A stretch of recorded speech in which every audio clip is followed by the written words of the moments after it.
following podcast may be explicit.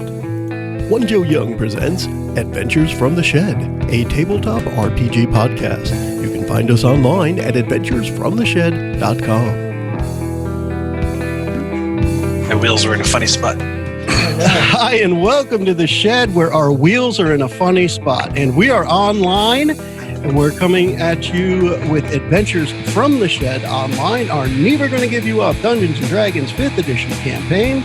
We're going to go around the virtual table and say hi, and we'll start with this guy over here.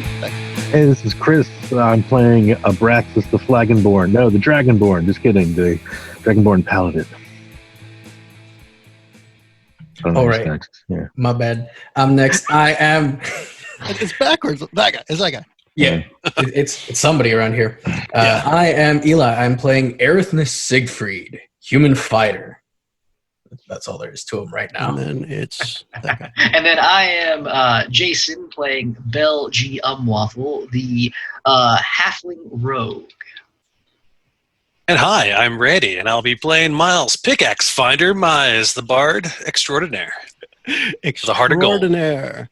And speaking of above average, I am Joe, the above average Joe.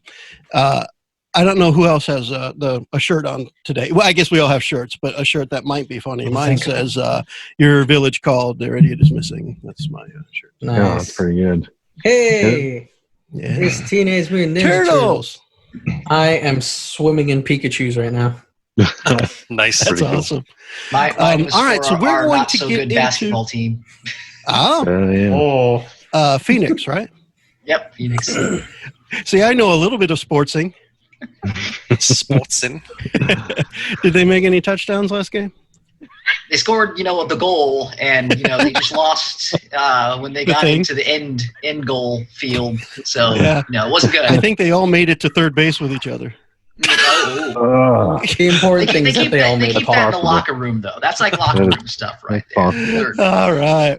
So we're getting back to this game. At the end of our last session, I honestly can't remember if I said it on air or off. However, our characters are advancing from first level to second.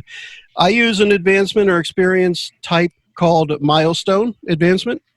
And pretty much all that means is instead of counting numbers for experience for everything we do, whether it be killing a monster, discovering something with a DC check or something, we're not counting those numbers.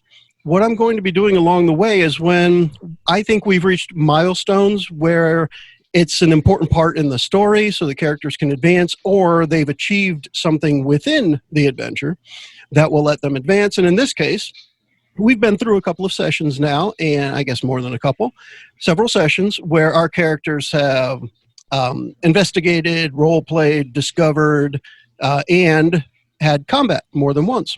So at this point, I want to push the characters to level 2, and that's one of the things we're going to do today. And throughout this adventure, you guys will probably notice that we're going to jump levels faster than you might normally expect, mainly so we can get more things to do with the individual characters. And that way you can stretch your character's skills, abilities, spells. We'll do more with equipment, etc. as we go forward. One of the things we want to do to let people know why we advance our characters the way we do is take a minute and talk about that, or however long you'd like.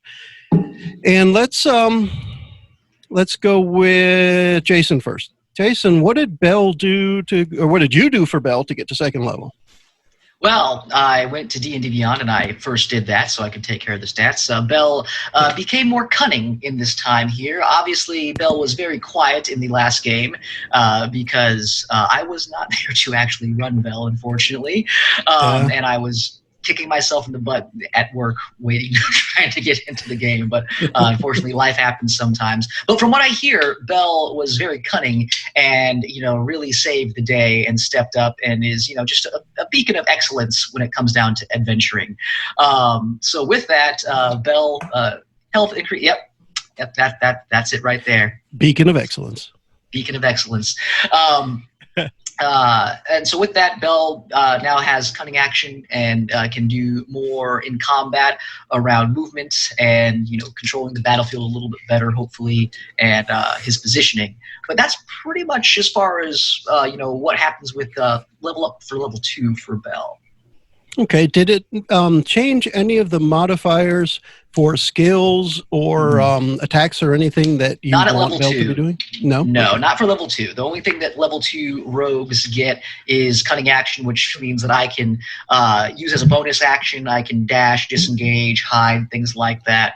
So it makes me a little bit more effective rather than having to use a regular physical action to do those things in combat. I can use a bonus action and use my main action to do sneak attack damage or other things. So it does open up the door for a lot of role-play opportunities in combat. But as far as modifier stuff, nothing happened as far as modifiers. Okay, cool. One of the reasons I asked is we did create our characters with the standard array, which means we have a 15 in there. And if you were to add a point, which I guess you wouldn't do at second level, you could get to 16, which would change a modifier. All right. Anything else you wanted to mention about Bell other than, we sorely missed him last time?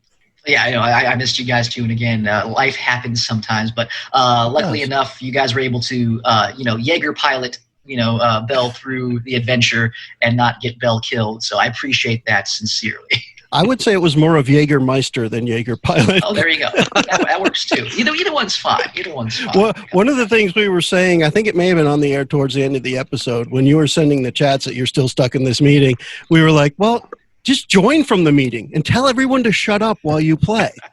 This is my turn. Quiet. It would have been a baller move. Yeah. It would have been a very baller move, but yeah, unfortunately, I was not in the position to do so at the time. Cool. All right, who would like to go next with what they did for their character up to level 2? I can go. All right, so bards at level 2 do not change any of their stats. They do learn another spell, though. And so, seeing his friend that he was unable to help heal in the background, so he took out a goblin from range instead and swapped. He chose to learn, where are my spells? I should have been more prepared. Oh, man. Healing word. And so I'll be working on healing as well. Cool. So we have a backup healer. Also at level 2, he learns the where is it? I don't know if these are just spells or skills. I guess skills, jack of all trades. You can add half your proficiency bonus rounded down to any ability check you make that doesn't already include your proficiency bonus. You also learned Song of Rest. So beginning at second level, which we are now, yay, you can use soothing music to oration, is that a word? To help revitalize your wounded allies during a short rest. If you or any friendly creature who can hear your performance regain hit points by spinning hit dice at the end of the short rest, each of these creatures regains an extra 1d6 hit points. Cool. All right. Yes, so oration is a what word. that means is you're going to have to find a way to play soothing music. Oh, man. Dang it. Ding, bang, bang, bang, bang. Dueling banjos. Soothing music. I don't know about y'all, but that's what soothes me. It does. He doesn't have a banjo. All right. I'm going to pick on Eli next. Go for it, Eli. Bing. Bing. All right. So Soothing. with Siegfried, I decided to look at what actions I've taken in game to really reflect on and practice. I've focused a lot on the physicality of it, the mountain climbing, the fighting, the pushing people during the marshes. So I decided to take an extra level in fighter. This didn't give me much. It gave me action surge, which means once per short rest, I can take another action. It's just a catch-all. Anything that falls under the base term of action, I can do it one extra time, or in addition to whatever I'm already doing. My hit points went up. That's really all there is to it. I mean, I'm a fighter. I'm a basic boy, and I love it. Speaking of hit points, just want to make sure you all are aware or recall that we are going with maximum hit points per level. So make sure we did that on your Do we heal when we leveled, or do we? You're just going to have the maximum because at the time we broke for the last session, everyone should have rested because we did the long rest in the Goblin Camp. Oh, okay. Or what was the Goblin Camp. Then I'll get back to full. All right. Chris. Flagonborn. Yes. Yay. Let's see. So I get Divine Smite at second level, which is basically extra damage, radiant damage if I choose to drop it on somebody. I also took I got a fighting style, so I took the Great Weapon Fighting because I was already the two-handed fighting guy. So that basically that gives me a chance to re-roll damage if I roll a 1 or a 2 on my damage die, so I can re-roll. Very cool. But I gotta keep the next roll no matter what, even if it sucks. And then for spells, I guess this time around, I mean, I know they're going to change as we go, but I decided to take Cure Wounds, obviously, just to have that in the bag. Detect Magic for just in case, and then Searing Smite, which I thought was cool. Basically, I could do extra damage, and it's fire damage, and they keep burning until they make their save or the spell, goes out. So that's pretty cool. So if I can light them on fire, they're taking damage every round, until they save. That's pretty cool. Which I thought was pretty good for the Dragonborn guy. That is pretty cool. It's a good idea. What is it? It's a first level spell? Yes. Okay. It's a bonus action, actually. Even better. Ooh. Yeah, that was one of the ones that wasn't in the pile, in the D&D Beyond pile. That's why I was like, I need to get this. I want this. Make it go. And I thought it was interesting, Randy, when you mentioned that you could at least help with the healing. I mean, you're just as much of a healer as everyone else at this point. Yeah. I mean, we all have our little heals. Technically, I'm not a cleric, just kind of like do what I can. Whoever can carry the most healing potions at the time is the healer, I think. And that's cool. There goes Siegfried. Yep. Flexing. I am so strong. So strong, I can't even climb up mountain. Well, you get up there eventually. Yeah, you technically on the bright side. Fell down a little bit. You just need a halfling to drag you up there. That's all. Yes, that's what did it. Yeah. All right. We are going to get back into our adventure. And Jason is going to give us a little recap of our last session so we can jump back into where we left off.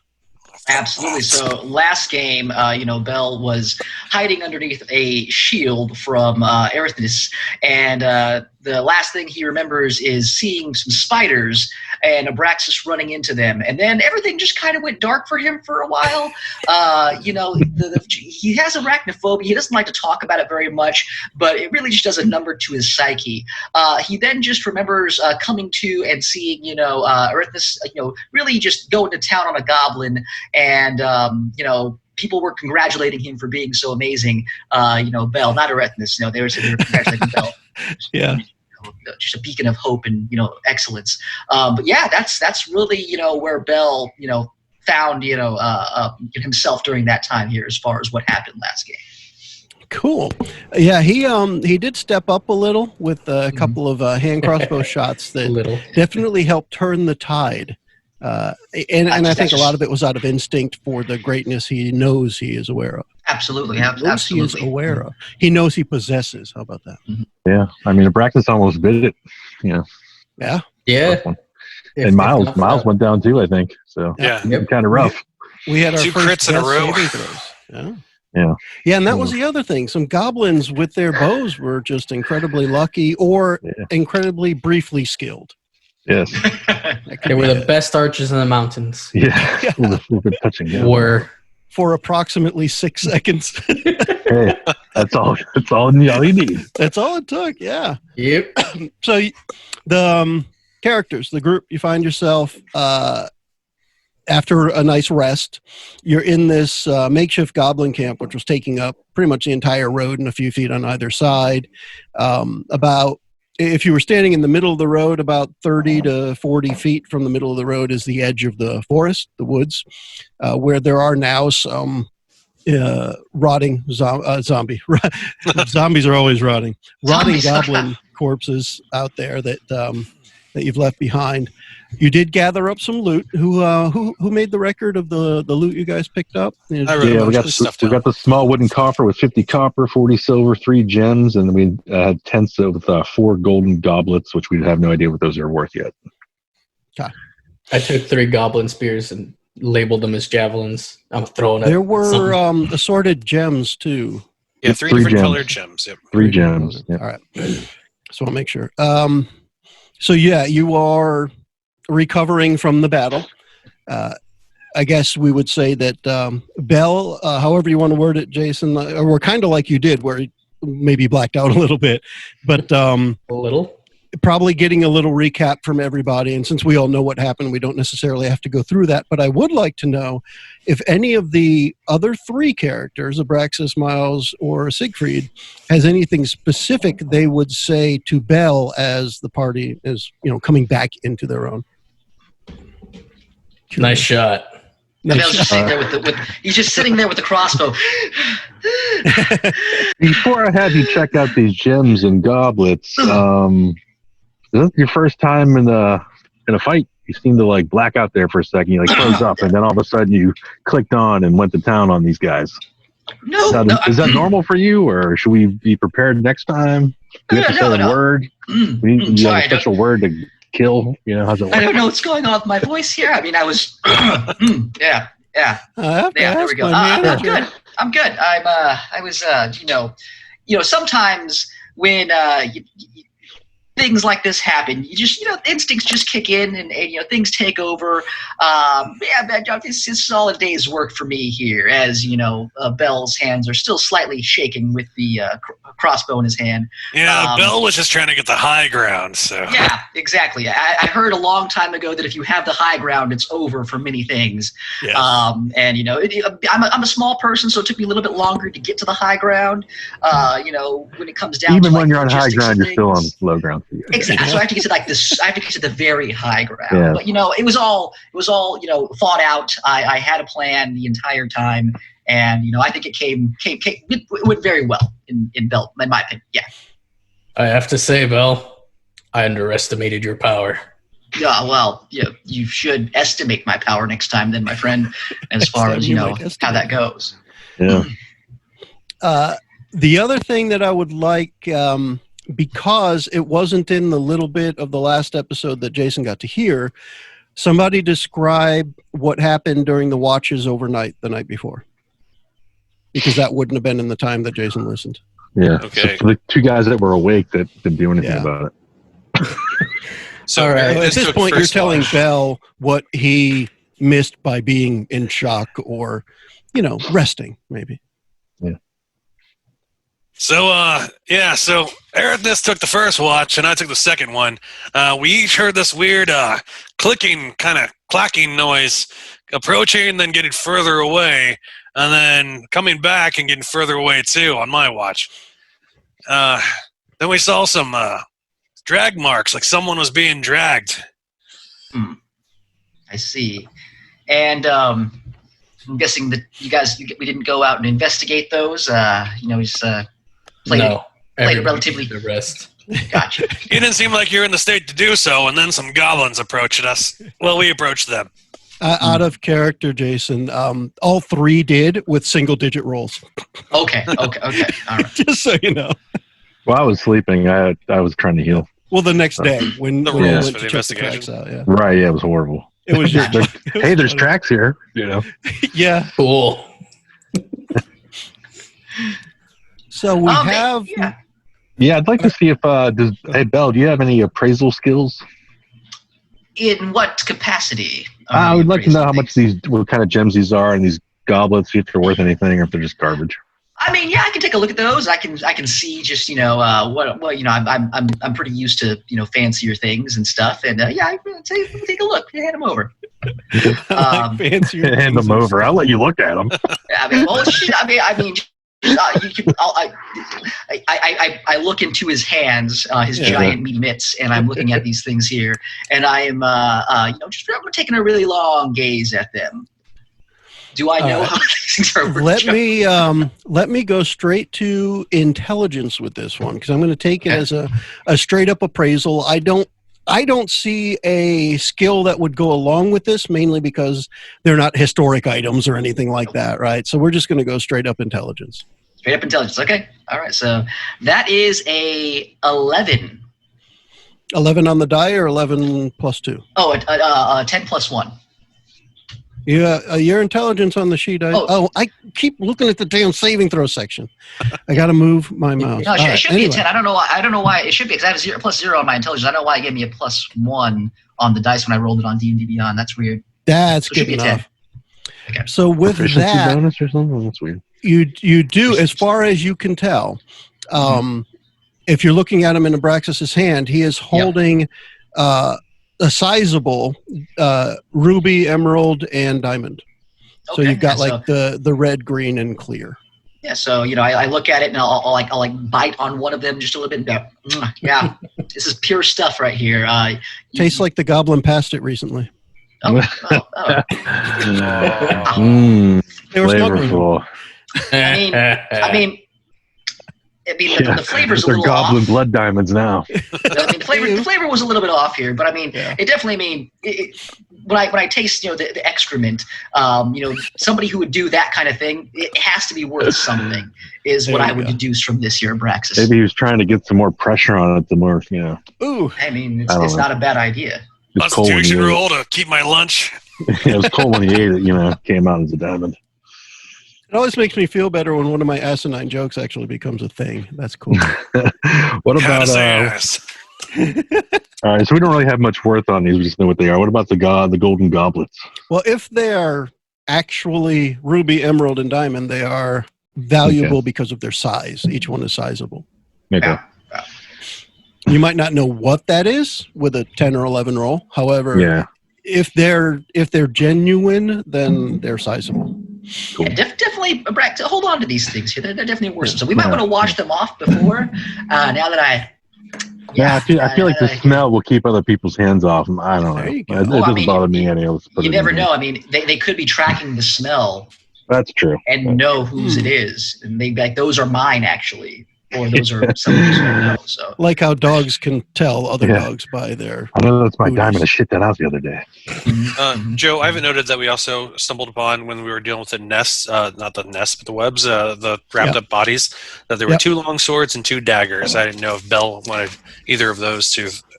The daggers are definitely my forte here. I mean, I definitely take a look at those. Yeah.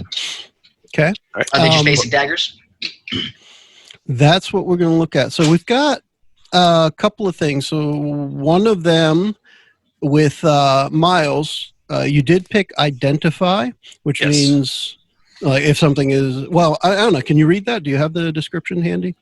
I just want to make sure. Just by clicking on it, it says, you choose one object that you must touch throughout the casting of the spell. If it is a magic item or some other magic imbued object, you learn its properties and how to use them, whether it requires attunement to use and how many charges it has, if any.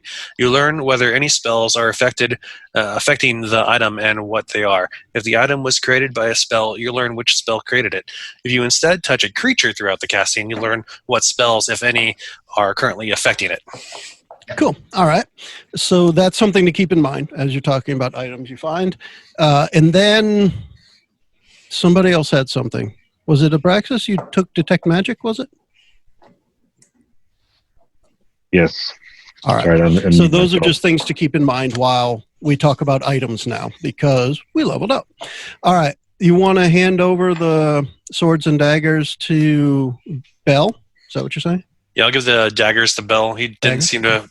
Well, I think the long swords might be a little too big for him to be carrying around. I'm looking at it, and it's about twice my size. Like, you know what? Yeah, I mean, I think it'd be fair. I think this might be something for, I don't know, maybe you or Ethnis, or it might be small for Abraxas. I don't know. He's a big guy. I'll take one. Why not? There you go. I already have a long sword, so I don't need another one. Now, if we go along with the built for a certain size, these daggers were made for normal human size. However, they're not as big as a halfling long short sword, I should say. So they're large dagger size. Okay. And they appear to be well crafted. Okay. All right. Take a few practice Same with stabs the swords. That's tree. Yep. You said you're going to stab a tree? Yeah, I was practicing stabbing. I'm testing the balance, testing the weight, and I'm just, going at it. They are at least as good as any other dagger you've used recently. Okay. Yeah, I'll carve a little an Order of Eternal Ring symbol into the tree to mark that we were here. Bell was here. Bell was here. All right. Anything else before we proceed? We had a sense from where the body was being dragged, didn't we? Which direction? Goes back and forth, actually. They took them with them, so I was trying to figure out if we knew which way to follow them if we chose that way. So if we say that you guys are heading northwest, because in general you are, the path winds, but you're heading in general northwest. While you were investigating those tracks, the tracks went generally south and then back generally north. So kind of along the path, but not exactly. It's not northwest, southeast. It's more like north-ish, south-ish. That's how the tracks went for the span that you investigated them. I think we should check it out and see if we can help somebody if that's what the case is. Hey, so just real quick, guys, just refresh my, because again, I was just, so amazed by my own my abilities that I blacked out. These bodies that we're tracking, these aren't like the ones that were like wrapped up by a spider and taken by like a large 8-legged creature. These are things that are goblin-ish. Took these bodies, maybe. Well, we're not really sure. I mean, you can check out the tracks if you want to. I mean, they're right over there. Yeah, well, they are. You guys have traveled since then, but if they're in the same general location, you could go check it out. Okay, yeah. I mean, I'll go and take a look and just see if it looks like spider legs or something else. At this point, would Bell venture about 100 feet east into the woods? I'd be like, hey, Abraxas, or why don't you come with me here and just stand over me, just to make sure nothing creepy crawly comes out and that does anything. What do you say, pal? As long as you have the shot of flaming dragon first with me, huh? Oh yeah, of course. I'm gonna need it in order to go do this. There you go. Okay, we're good. All right. Yeah. So about 100-ish feet or so, Abraxas, you're able to see the trail very similar to what you saw back where you had last made camp. And what you recognize is what looks like a worn boot and a drag mark, like a heel or something was being dragged. Okay. And if Bell would like to percept or investigate or something, I'll do an investigation check. Yeah, I'll do an investigation. Investigation is a 2 + 2. That's a 4. We're just as good as we are. This party is not meant to know what these tracks are. Maybe you shouldn't have had that shot of flaming dragon. Yeah, so sorry about that. I'm looking everywhere. I am terrified out of my mind. Something I keep hearing what I think is spiders everywhere, and I'm like, Abraxas, I don't think I. You know what? Looking at this here, the guy is dead clearly. So I don't think we should waste our time on this anymore. Let's just go back. Let's go back. And let's continue on. Yeah, I think that's the best. Well, we're going to eventually follow this trail. I mean, you're going to. We don't have to follow this. I'm sure there's other trails we could follow, right? I mean, there's other trails. I think we're going to follow this one, and you're just going to have to get over your fear. It's okay. Siggy, did he take his shield with you? Or did he take your shield with him? No. He took a dragonborn with him. I mean, that's pretty good. There you go. That's a shield. Yes. That's why I took Abraxas with me. As far as what trail you'll follow, and like I said, from where you left Bob going down the mountain and then heading generally northwest, you've been able to follow a trail, again, winding, but stays in the direction that you need to go. And off in the distance, regularly, you can still see that thick mist above the tree line would be the best way to put it. And the trees are relatively thick for the day that you've been traveling now. Because at this point, I think I'll say it's been at least a day from the time you left Bob. So is there still like a definitive trail to use or pathway? Yeah. Okay. It's a trail, but it's old. The middle of it is worn, more like with goblin footprints and stuff like that, but not like it probably was in some older time. The trail itself being wider, but the plants, the foliage is growing in a bit. Vegetation is growing in towards the road a bit. Gotcha. I guess, yeah, it probably would have been a road at some point. That's probably a good way to put it. And now it's just all overgrown. Not all, but a lot. Is there anything that you want to take from the Goblin camp for like normal stuff? They've got these tents that they have. They had a fire. They have just general stuff laying around. I described treasure before, but if there's any general stuff that you might be I assume interested those tents are pretty small, right? Yeah, I mean, relatively, they would I would hold take a everyone tent. else. I would take a tent if it's small enough. Because these goblins were between 4 and 5 feet ish. Yeah. They weren't tiny, but they weren't large either. Yeah, I took some extra arrows, so I might just take a tent too. I think we had the arrows, a couple of spears, so some torches. Good there. Yeah. Siegfried is going to look for rations. Does Siegfried have a strong stomach? Would he eat something a goblin would eat? Pile of dead rats. Out of 14 Constitution, I would say so. It's probably better. In that case, yes, you can manage a couple of rations out of the goblin's stores. They were probably towards the end of what they were eating, probably getting ready to hunt or something else, but they've got enough, some form of jerky. It doesn't smell like anything you're familiar with. And a few bits and pieces of gristle and stuff like that they had that they were getting ready to cook when you guys showed up. Last time you said they had no leader.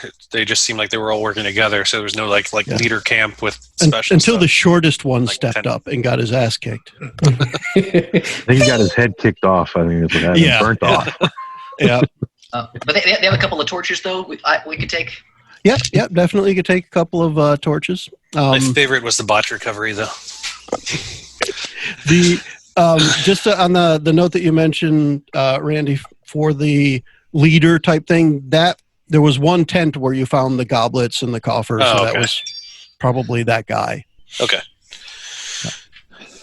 And otherwise they were relatively poor. They probably just happened upon something recently.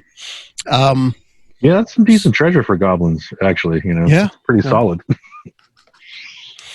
So you're on the same path. Again, you're at least 3/4 of a day past the last time you camped.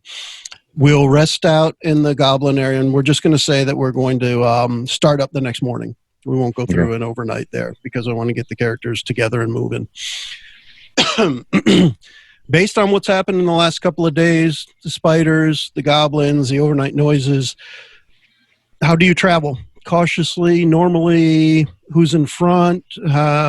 Give me an organization, a marching order. What does it look like? Siegfried's going to be up front, and he's just going to be walking just normally. He figures with the spiders behind us, the skeletons. I think we had settled that it might be something like skeletons because the clacking sounded like bone. Yeah. With that behind us, and then the goblins taking care of. Siegfried doesn't think there's anything else in the immediate area, so he's just going to walk on. Yep. Okay. And Bell will be walking quickly up there with Earthness because he wants to get out of the spider area as fast as possible. Well, you're about a day past that, so you're okay. Well, then, yeah. So depending on how much you think that there might be more spiders. Yeah, I mean, it was you were in a tree when you killed a goblin. Smushed. It's pretty jarring for me. So cool. Where would Abraxas and Miles be hanging out in this order? Miles would be in the back with his longbow ready, just be ready for anything. It's hostile land, so stay ready at all times. Yeah, I kind of like to stay towards the back because I do have reach with the halberd if I need it, and plus the breath weapon if I need it. So I got a little bit of range to go past the front guys if I need to. All right, so Siegfried is going to be, would you call it taking point? Is he a lookout? Yes. Is he investigating, percepting, or anything of that type? Yes.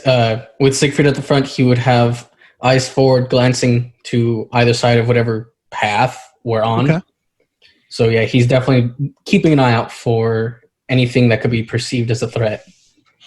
So what I'm going to do with that is I'm going to have you give me a perception roll. And this will count pretty much for the full morning right up through lunchtime. All right, perception? Yep. Hey. 20 plus 3, 23. Oh, so that was a natural 20. Natural 20. Yay. Wow. Okay. Well, we're going to say somewhere in the 11-ish range, not noon. The sun isn't quite towards the middle yet. You see through the trees off to the east, there is a clearing. It's probably a couple 100 feet down. And this is one of those things that because you rolled a 20, you saw this. So think of it from that perspective. Everybody else walking by or even looking in that general direction just sees more trees. You can tell there's an opening, or I'll keep with a clearing, but large, a few 100 feet to the east. So that the way you guys are traveling, this would be to the right. As the group is moving forward, Siegfried's going to slow down and hold up his arm, bulk up his shield. He's going to look off to the east. There's a clearing, a couple 100 feet that way. It's fairly large. Do you want to investigate? Clearing? I mean, are there any spiders in this clearing that you can see?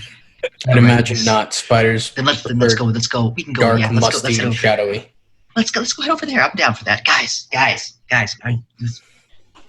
Abraxas smiles. Yeah, I'm fine with checking it out. Do it. All right. Do it. Let's do it. Single file behind me. And All right. The approach towards the clearing, when you get within, say, about 100 feet, where everyone now can see where the trees kind of stop, you can, through the trees, you can make out some buildings. And the buildings remind you of that little camp at the base of the mountain after you left Bob, but there are more of them. So there are these small stone buildings, dilapidated. The area looks a bit overgrown, but it looks like a larger, maybe a village-sized version of the 5 buildings that you saw at the base of the mountain. And that's what you can see as you approach. Does this change your approach at all, or is it just straightforward? I mean, what do you think? I can probably sneak my way down towards there and get a visual on if there's any movement, signal back to you guys. I'd say let's see if we can spot anything more from where we're at. And can I climb up on your shoulder and take a look? You can climb a tree. You can climb a tree, buddy. He can toss you up there. I'll go climb up a tree. Oh. All right. The Bell has good dexterity. The one We're going to let him just get up a tree. There's nothing special about the trees here. You get right up the tree, and you're going to give me what kind of check here? I mean, I can do perception just to get a lay of the land, see if I can see any movement or humanoid or creatures running around. Go for it. Let's get a perception. That is a 19. 18 so, plus 1. 18? 18 plus on 1, the yeah. die? Plus Yep. 1, okay. From where you are up on the tree, it's a little clearer, being able to see further because of the height, so you can see down on some things. It looks like something has passed through here not too long ago. Based on the little bit of a mess you can see from this distance, it's reminiscent of the goblin camp that you guys were just at. So a few hours ago, you were at this goblin camp. The mess of the kind of the trail left through this little village has a spot that was set up very similar to what the goblin camp was. A little kind of like fire pit in the middle, what looked like they cleared spot for a few tents, that kind of thing. Okay, but no movement in there though? No bodies moving around? You don't see anything moving from where you are at this time. Okay, all right. I'll look down at Erethnus and I'll be like,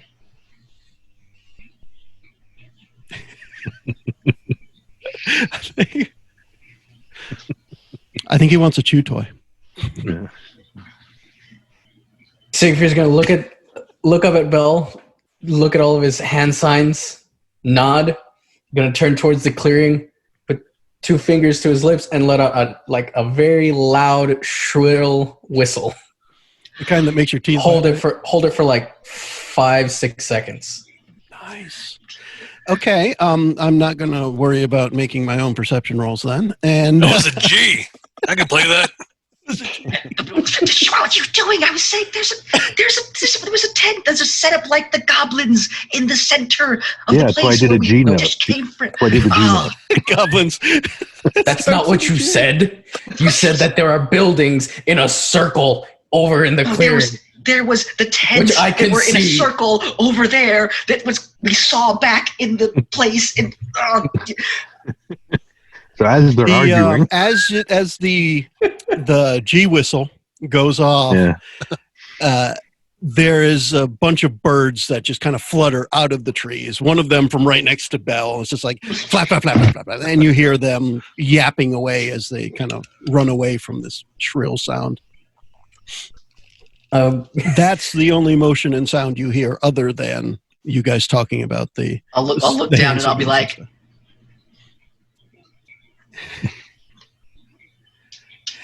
"Don't steal first." Don't steal first, buddy. It's bunt time.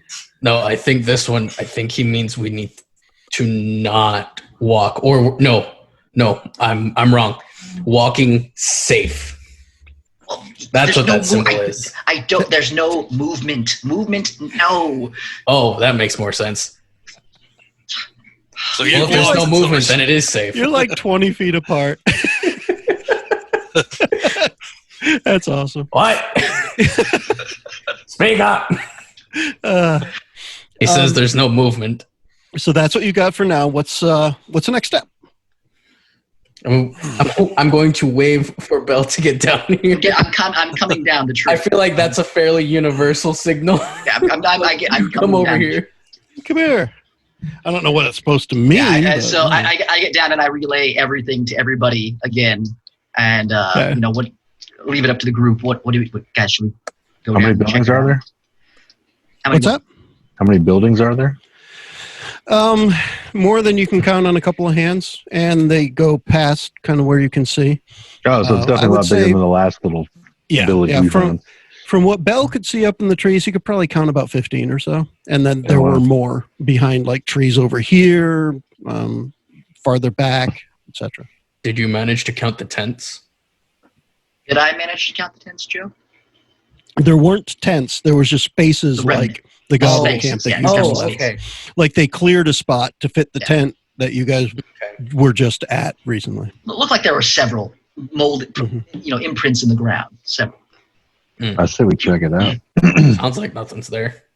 And nobody responded to the whistle. I was going to say after that. The birds did. I mean, somebody might show up 5 minutes from now, but we'll find out. The dog that you lost when you were 12 is about to show up. Fluffles. Fluffles. Yes, Fluffles the dog.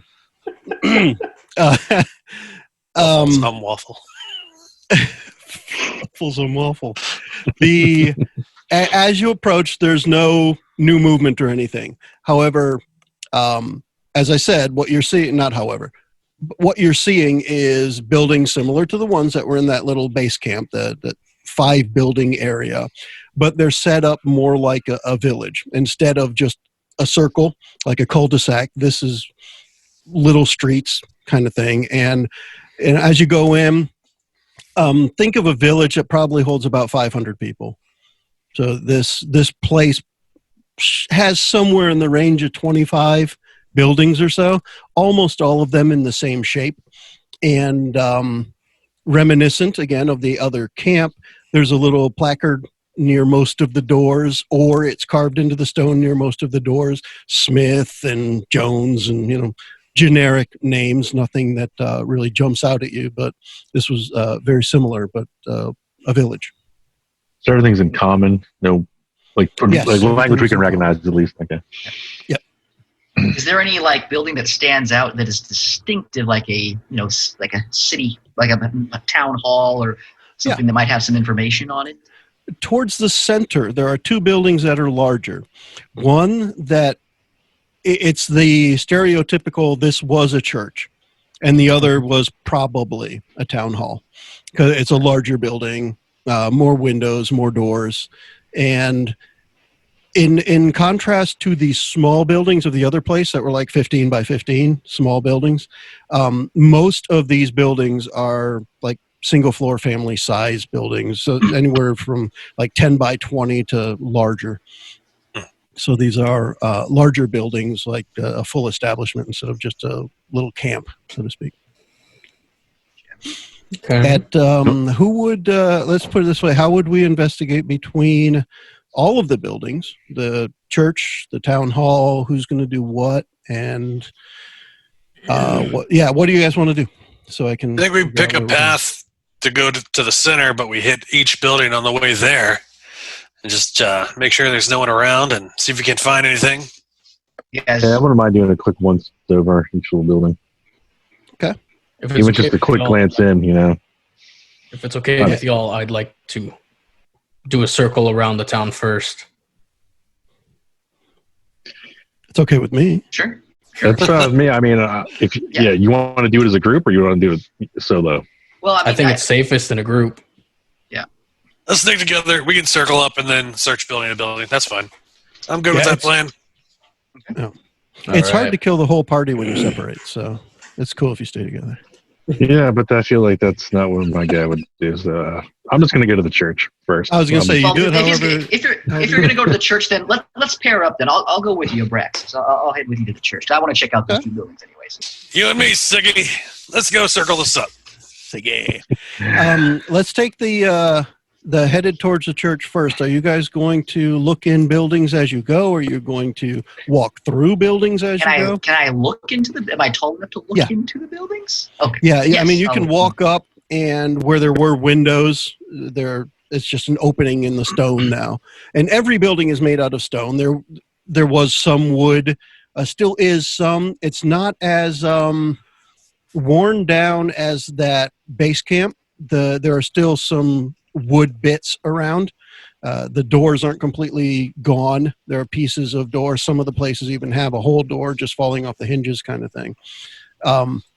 But it's easy enough when you go up to a building to just look in the window, look through the door, whatever it may be. If you want to go into each and investigate, that'll be a little bit different. And that's why I wanted to get an idea. Because if you're doing that, it might take as long as the guy circling the place. Yeah, I would be looking just briefly in there because I know that Abraxas wants to get to the church, and so do I, for that matter. So I mean, it's up to Abraxas. Do you want to, take a hard look at these things, or do you want to just get a quick glance? No, I just want to glance in, like look in, see if I know. I don't feel like digging through dirt or nothing. Yeah. If something catches my eye as soon as I click, then I'll look at it. If not, I'm just walking by. Me and Abraxas are on the same page. Church on time. What I want to know then is who's got the better a sermon to give. Perception modifier. I got a +1 for perception. +1 as well. You both have a +1. All right. So here's what we're going to do. We're going to roll this for advantage, and the way we're going to do it is you're each going to roll a d20, and we're going to take the better one. Okay. So just straight d20. Well, plus your 1. Roll your perception check, and we're going to take the better one. Yeah. 13 plus 1 for me. I got a 13. 12 plus 1. Yahtzee. I got a 14. So. Oh, so you got 14. One better. I got one better. It's my +1. My +1. Along the way, nothing super fancy catches your eye. However, you do see in several of the buildings old cookware that hasn't completely rusted out or is made of stone, like stoneware, earthenware. Every now and then you see a book somewhere, but it's not the kind of book that I think Bell would be interested in. It might be, and the same for Abraxas. They look like, think of it as like TV Guide is laying around kind of thing. Nothing looks special. Like maybe it was a pamphlet or an old newsletter in the town or something like that. But it's not like Bob's books. It's not like books of spells and recipes and stuff. So in general, there are things as you walk through, but not necessarily anything that would make you say, we have to stop and look in this building. But things that you might want to go back and visit later on.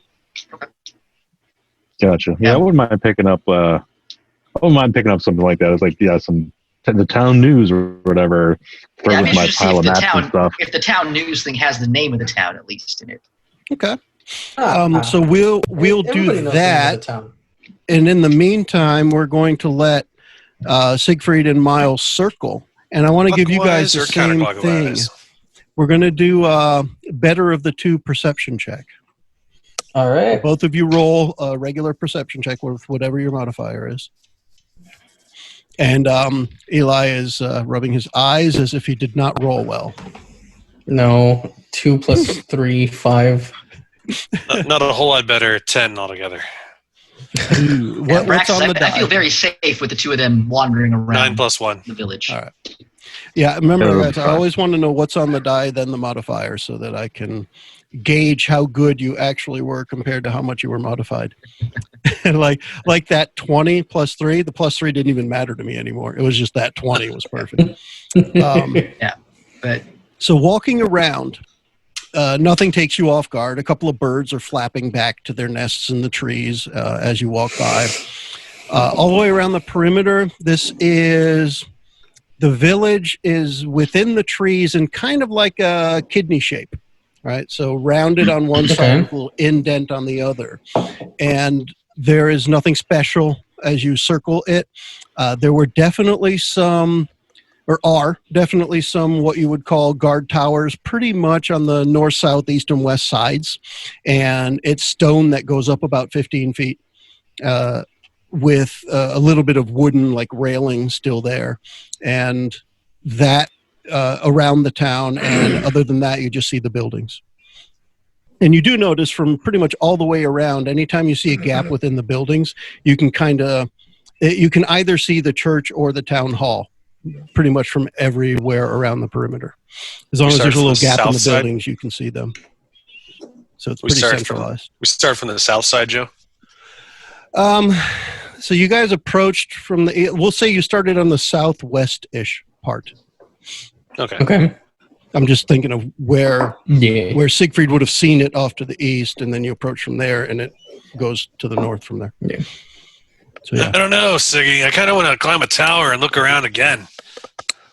As do I. Something doesn't seem right about this setup. Okay. We got one on this side, so let's go towards it. Cool. All right, so go up into the tower. It's just steps, and they go, you step up one way, and then you turn, you step up, and that gets you up the 15 feet-ish. Within that spot, there are actually a couple bits of clothing that are pretty deteriorated, but it's regular canvas-looking beige-colored clothing, most of a pair of pants, part of a tunic. There's a shield in the corner that's pretty rusted. It's just a circular shield about 3 feet.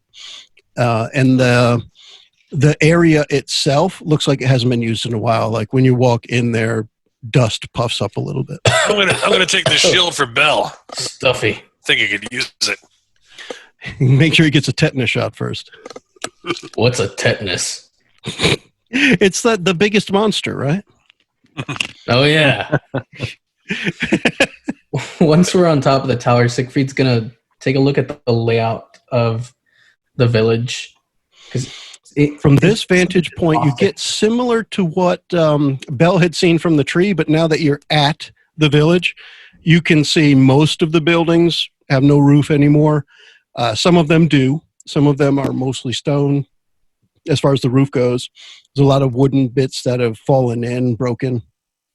Again, somewhere between 25 and 30 buildings, depending on which direction you look. Off on the other side, where call it the indent in the kidney, we're going to say you didn't get there yet. You'll see it from here. But the open area there looks like it's a little bit of farmland. Or was a little bit of farmland. It's kind of cleared, but you see weeds growing up, a little wheat, old, maybe just regrowing every year kind of thing. Mm. Seems like it's been abandoned for a while. Yeah. A long while. Based on your perception checks, if you had to guess, you're talking 100 years or more, maybe.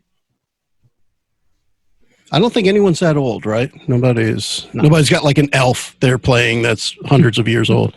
So you guys are just going to guess at that time frame at this point. But with your perception checks, you're going to think it's a pretty good guess. The idea of how worn down and worn down by nature a lot of this is, rather than by pillaging or something like that. Miles, have you seen any signs of invasion? I want to say things that aren't just nature taking its toll on this place. Just seems abandoned to me so far. As far as I can tell, it just seems like either everyone died off or they left or something. And this is where the scene kind of cuts into. We're going to do a fast wipe over to where Abraxas and Bell are approaching the church. The church, without question, from the outside, has borne the brunt of some form of attack. A lot of the stone is chipped from weapons, and in some cases, it looks like it was chipped by like 3 claws, kind of scratching across. The doors are completely gone. You can see inside. The wooden pews are just about all broken, not worn down, but broken, like shattered inside.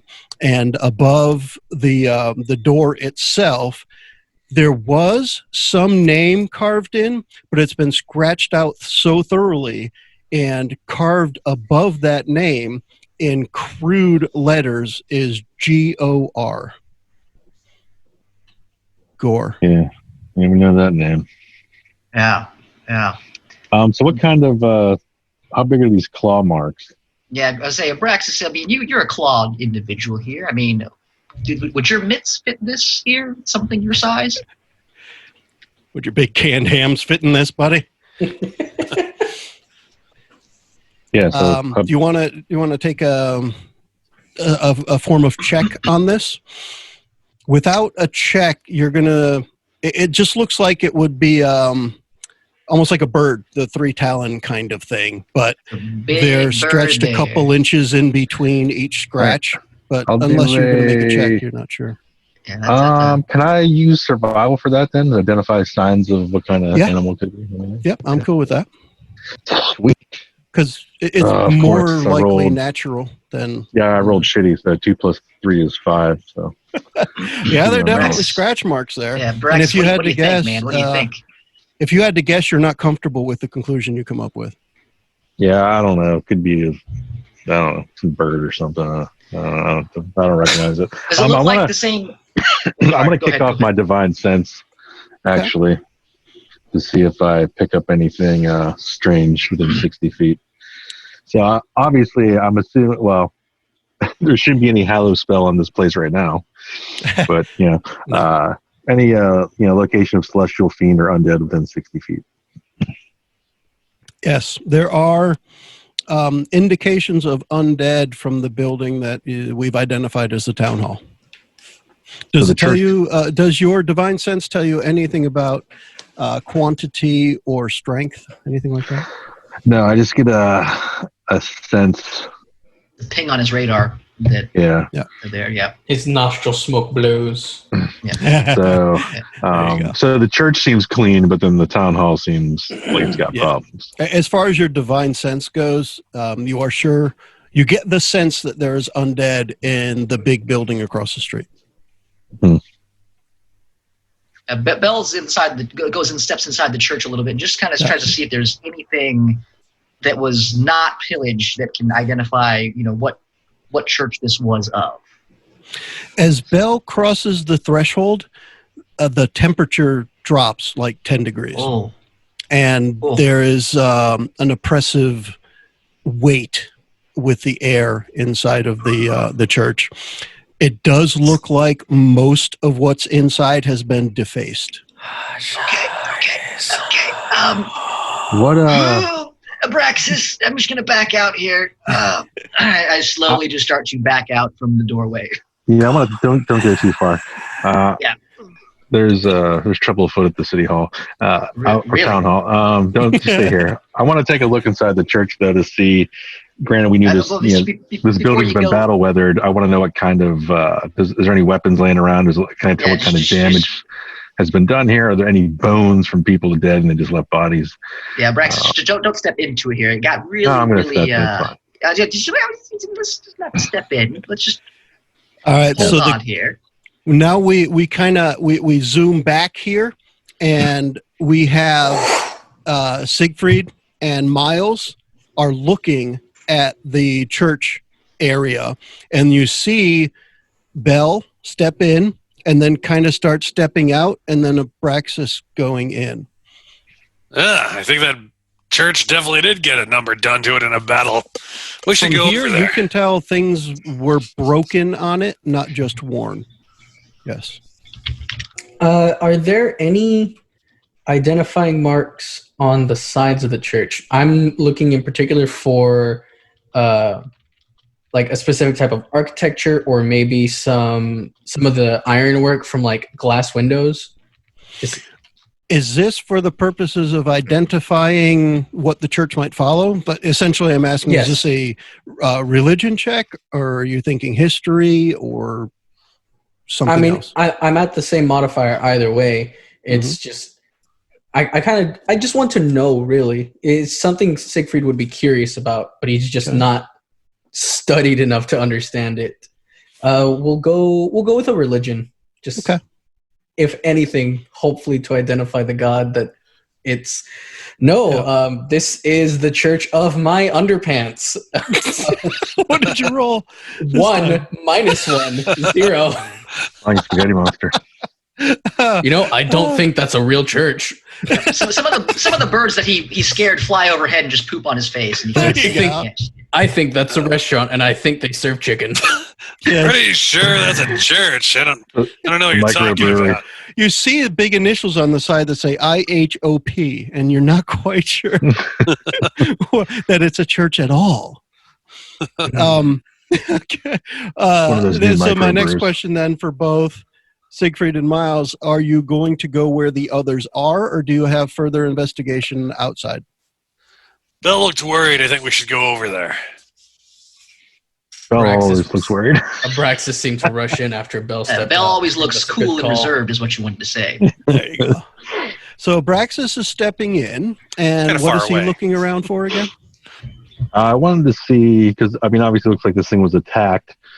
Yeah. So I want to see if there's what kind of weapons were used, if there's if there's weapons laid about, if there's bones because people have dead bodies here, if there's any markings where weapons struck walls or pews or altar or anything like that. If stuff was burnt, set on fire on purpose and stuff like that. Okay. Or if there's anything like a barricade was made and then broken into. The answer would be yes to almost all of that. My question to go along with what you're asking is, are you looking to find a purpose or motive behind the mess? And if so, then I'm going to ask for an insight or perception to go along. All right. Insight makes sense. Okay. Because a lot of what you just described, there are some halberds with shattered handles laying on the ground and corners, and it looks like some of the pews were stacked, but like something just bowled right through the middle of it and shattered it. Yeah, it's a mess. There was definitely a battle here, of which you would guess the home team lost. Yeah, 14 plus 1, 15. So much for go defense. Yeah. So from what you can tell here, all of the destruction, all of the loss in this case appears to be all similar. So all of the broken weapons, the bits of shield or armor, anything that's laying around, all comes from one side. You don't see any, anything out of anything that would come from the attackers. You see only the defenders' stuff left over. So apparently it was a completely one-sided battle. Like there was no even minor victories for the defense here. And this looks like the quantity of stuff you find in here looks like maybe all of the able-bodied people in the village were in here. Yeah, maybe last stand. Yeah, there's a lot of stuff in here. And I mean, there are even large table knives and big forks and pitchforks and rakes and stuff that are broken and lying around. farm Does tools and Abraxas feel whatnot. the same thing that Bell felt when he walked in, as far as the cold drop? Yeah, and the yeah. oppressive feeling? I didn't mention that, but I meant to infer it, that you would feel Okay, the well, I same. didn't know if he was, since he coldness. has divine sense or something, that if he was immune to it slightly or anything like that. Yeah. And as Abraxas is sifting through this is when Miles and Siegfried arrive at the door to see him looking through, investigating, if you will. Looks like whatever happened here, we missed it. So Joe, with that insight, am I able to infer they were attacked by things with natural weapons, like not tool weapons? With that, it's a combination. So you do see slashes from bladed weapons, but you also see slashes from claws. And in a couple of the shields, you can see what were definitely bite marks you see in incisors, upper and lower, bitten into metal.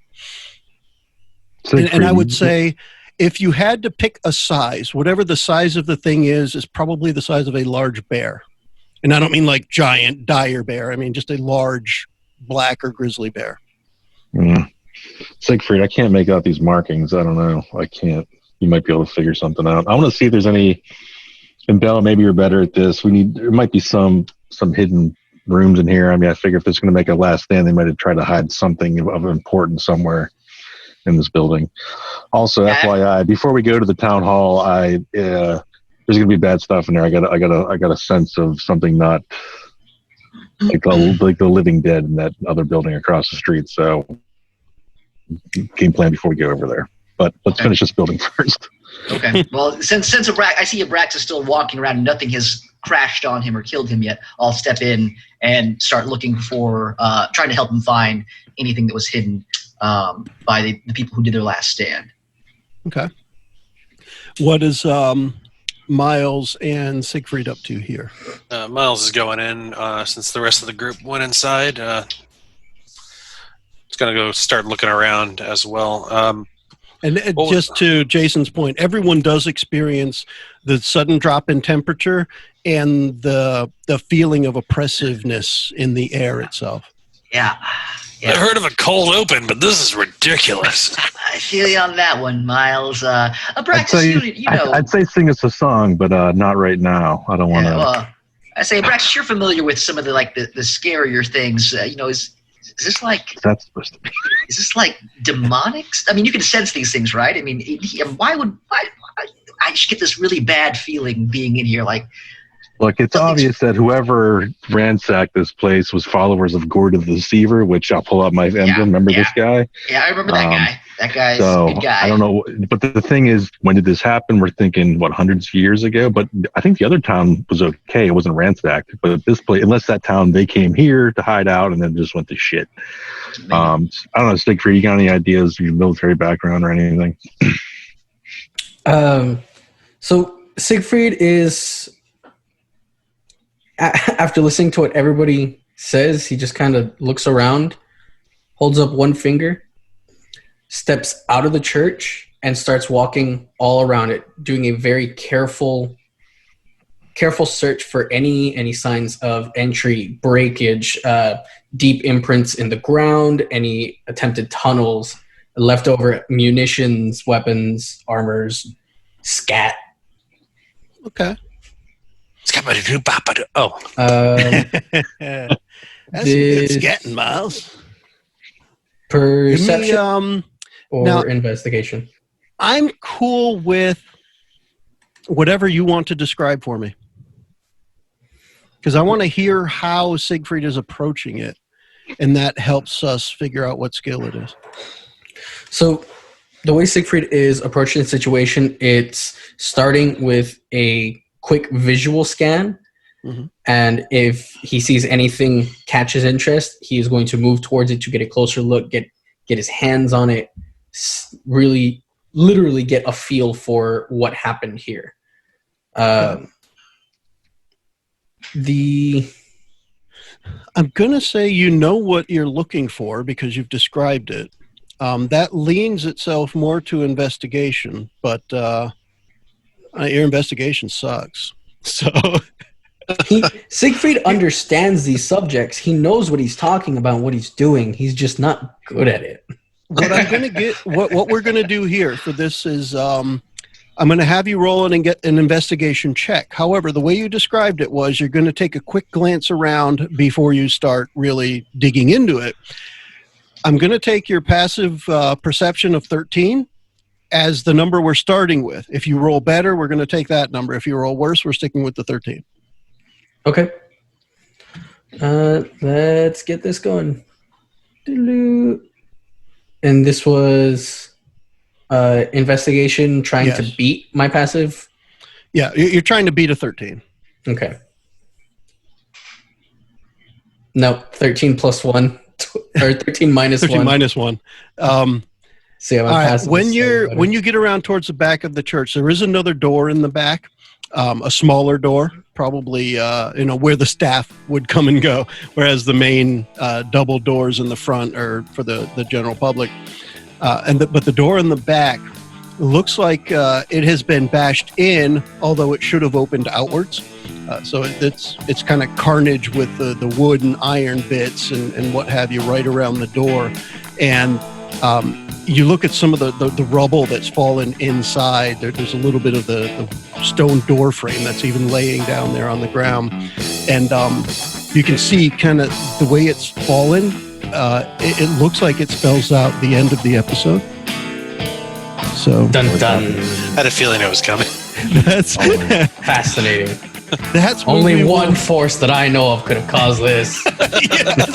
Joe. That's nice. I like that. Yeah. The J-Man. No, not that J-Man. On that note, we will wrap this one up, and we can all say, bye-bye. Have a shot of Flaming Dragon. Shut. The preceding podcast was brought to you by onejoeyoung. You can find us online at adventuresfromtheshed.com.